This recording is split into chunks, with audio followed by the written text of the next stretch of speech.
Bienvenidos, mi nombre es Andrea Quintana y desde la editorial gestionamos la realización de este podcast en donde el contador Darío Rakmilovich, especialista tributario, nos comenta cuáles son los puntos más importantes post media sanción en diputados del proyecto de medidas fiscales vinculado al blanqueo impositivo, impuesto sobre los bienes personales y el impuesto a las ganancias, específicamente cuarta categoría, que tendrán impacto en los próximos vencimientos 2023.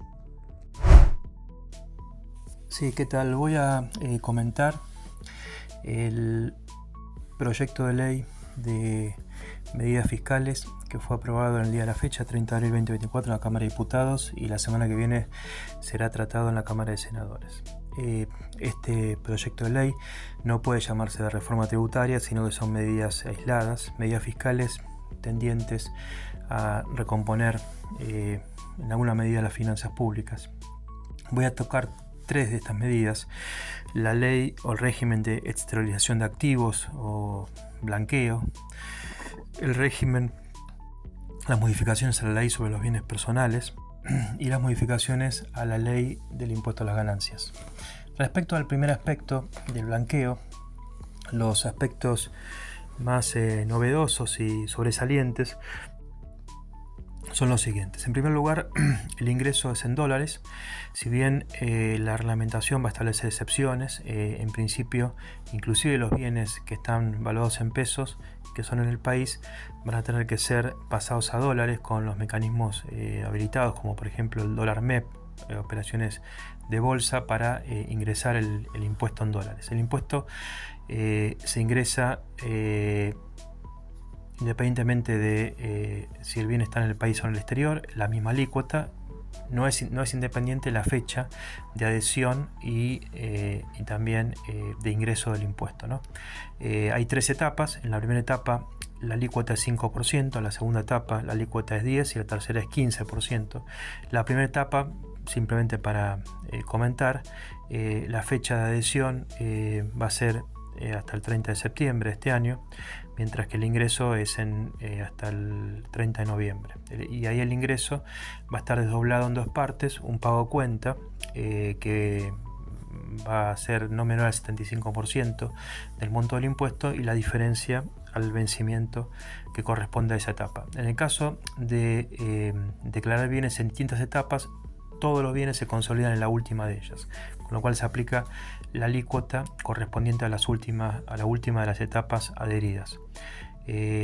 Otra característica saliente de este blanqueo es que los bienes se evalúan en muchos casos a valores de mercado, inclusive bienes muebles, inmuebles, es decir, bienes con cotización. Generalmente cuando hay bienes con cotización se utilizan cotizaciones locales en el caso de existir, y si no de no existir, cotizaciones del exterior. Intangibles es al costo, acciones es al último balance, con los altas y bajas entre el cierre del ejercicio y la fecha de corte. La fecha de corte es 31 de diciembre 2023. Se establece, al igual que en el blanqueo anterior, la posibilidad de la figura del blanco con blanco, es decir, bienes que están declarados pero que ahora sean exteriorizados por una persona humana, distinta del titular original. El titular original podría ser otra persona humana o incluso una sociedad local. En el caso de inmuebles, inclusive también alcanza para el caso de los no residentes, que siendo titulares de bienes, ahora ese bien sea blanqueado a nombre de otra persona humana del país. También obviamente que alcanza el caso de los bienes no declarados cuando son blanqueados por terceros, ¿no? Hay un plazo bastante, importante para poder formalizar el traspaso o la transferencia de la propiedad, que eso en los casos de imposibilidad tendrá que ser notificado al fisco y convalidado, pero en principio se requiere la transferencia de los activos a futuro a nombre del declarante, ¿no? También se permite en general no solamente el blanqueo a nombre de terceros en los casos de blanco con blanco, sino bienes no declarados, ¿no? Que pasan a estar declarados por terceros, ¿no? Otra de las pautas a tener en cuenta y las pautas aplicables es que en el caso del efectivo, el cash, y los depósitos o las cuentas bancarias o las cuentas comitentes en brokers o en ALIC, se requiere, digamos, la apertura de una cuenta especial. En el caso del cash es obligatorio. En el caso de las cuentas bancarias o comitentes es una opción. Uno puede blanquear la cuenta bancaria y, digamos, dejar la plata en ese lugar, o puede generar o crear una cuenta especial, pasar la plata o el dinero, ¿no?, a la cuenta especial, y desde esa cuenta especial se permiten ciertos movimientos que no, digamos, inhabilitan o generan ninguna consecuencia, como son operaciones de inversiones en ciertos fondos comunes de inversión, títulos públicos y determinadas inversiones que van a ser determinadas por la reglamentación. Una vez que se retira el dinero de la cuenta especial, el banco o la LIC va a actuar como agente de retención, o la caja de valores como agente de retención, aplicando el 5%. Es decir, el dinero que se deposita en la cuenta especial está disponible inmediatamente, se puede retirar el mismo día, al día siguiente. No requiere un plazo de permanencia mínima, como era el caso de muchos blanqueos anteriores, la mayoría, por no decir todos. Se puede retirar inmediatamente, pero va a sufrir una retención del 5%, que no encarece tampoco respecto a otros activos que se blanqueen, ¿no? En el caso de sí permanecer esos fondos hasta al menos el 1 de enero del 2026, se pueden retirar sin retención, es decir, en forma, digamos, sin impuesto especial.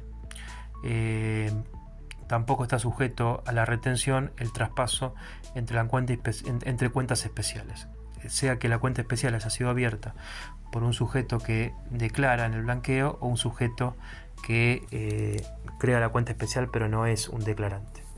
Esos son a grandes rasgos, o por lo menos lo más novedoso y característico. El primer aspecto que me quería mencionar es el régimen de exteriorización de activos. El segundo aspecto es bienes personales. Este es un impuesto que se aplica en pocos países del mundo, especialmente del mundo desarrollado. En Argentina tiene mucha historia y últimamente se venían aplicando alícuotas bastante altas a lo que es una tasa de rendimiento comparado, ¿no?, a nivel internacional, llegando a los bienes del exterior al 2,25%. Bueno, las alícuotas en primer lugar bajan para todos los contribuyentes, empezando por el 2023, llevando la alícuota marginal al 1,50 y sin diferenciar los bienes del país o bienes del exterior, lo cual lo considero muy positivo, esa no discriminación. Por otro lado, hay un cronograma de reducción llegando al 2027 con una alícuota del 0,25%.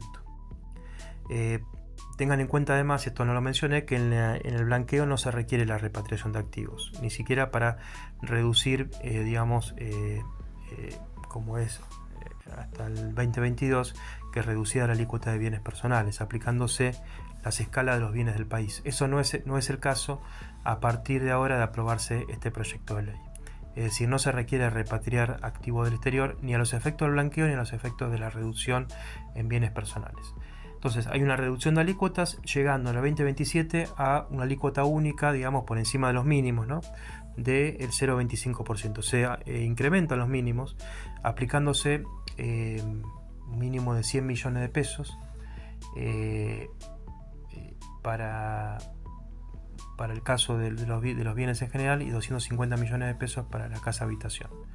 Esos montos van a ser actualizados anualmente, ¿no?, en cada periodo fiscal.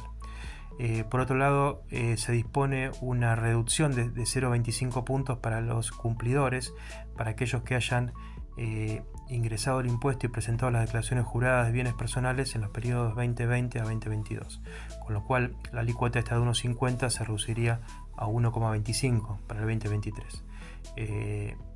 No pueden, digamos, gozar de los beneficios del buen cumplidor aquellos que adhieren al blanqueo, ¿no? Eso es es lógico.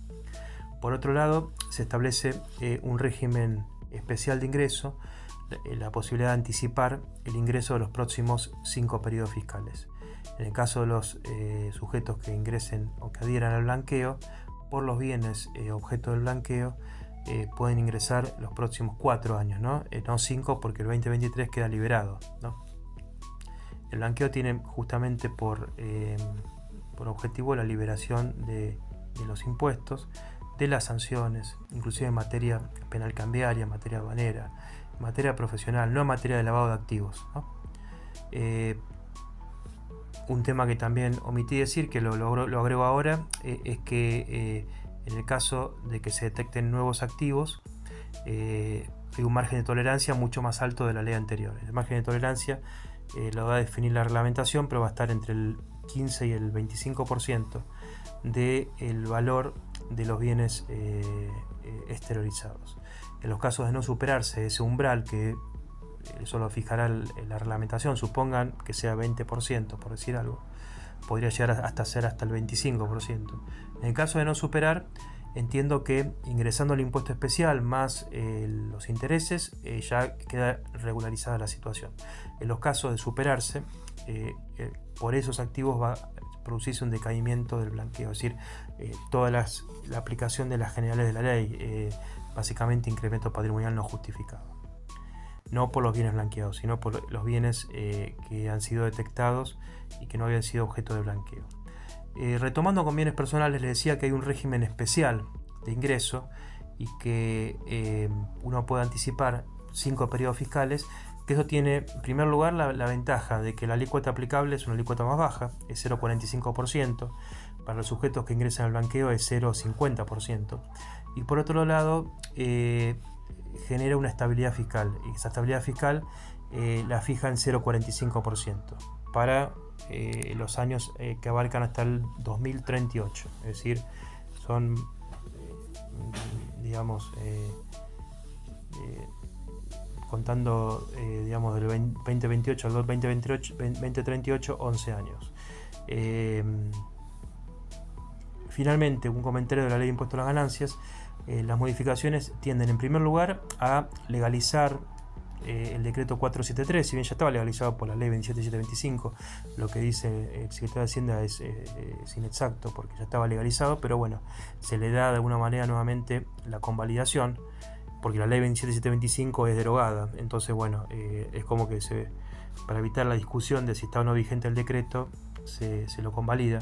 Por otro lado, se va a disponer, dice la ley, una deducción especial en los primeros meses hasta que empiece a regir el nuevo impuesto. Supóngase que sea que esto se apruebe, por decir algo, ¿no? El 15 de mayo.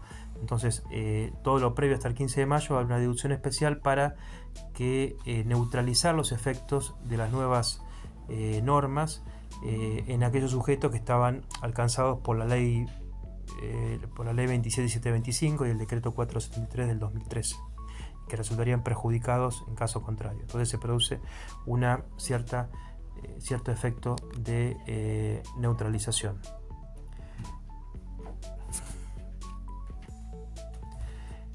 Por otro lado, se modifican las escalas del impuesto a las ganancias. Para el 2023 se produce una cierta actualización.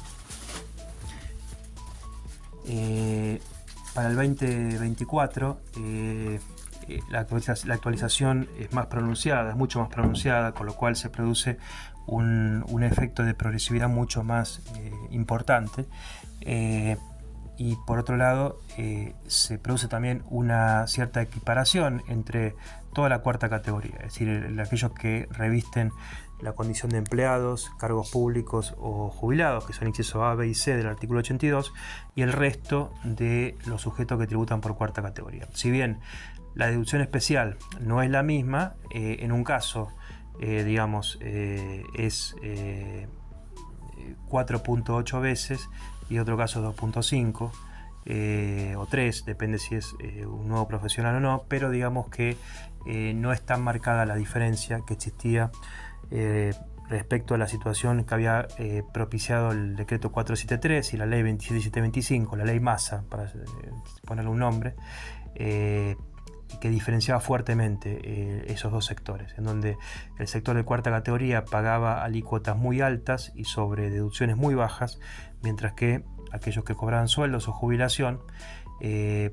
tenían un waiver, una exención muy amplia, de 15 salarios mínimos vitales y móviles por mes, ¿no? Eso representaba un importe mucho mayor al que se dispone ahora.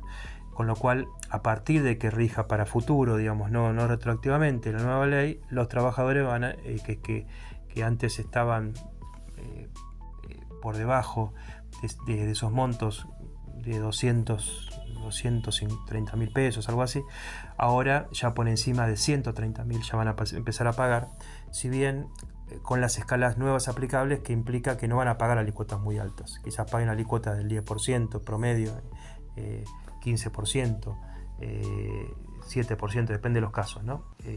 Con lo cual no se produce un efecto tan fuerte a nivel incremento tributario para aquellos que habían quedado por debajo de esa línea de exención de las deducciones personales.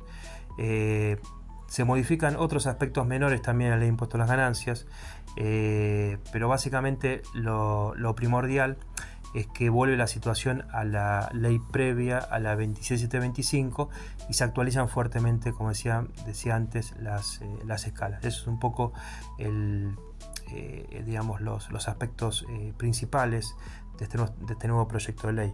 Espero que, para concluir, que se pueda concretar el último de los considerandos, y que es un llamado, una convocatoria a una reforma tributaria integral para el 2025, y que pueda realmente plantearse un proyecto de largo plazo, un proyecto que combine tanto los principios de equidad, los principios de eficiencia y que tenga, digamos, un horizonte de mediano y largo plazo para poder encaminar, digamos,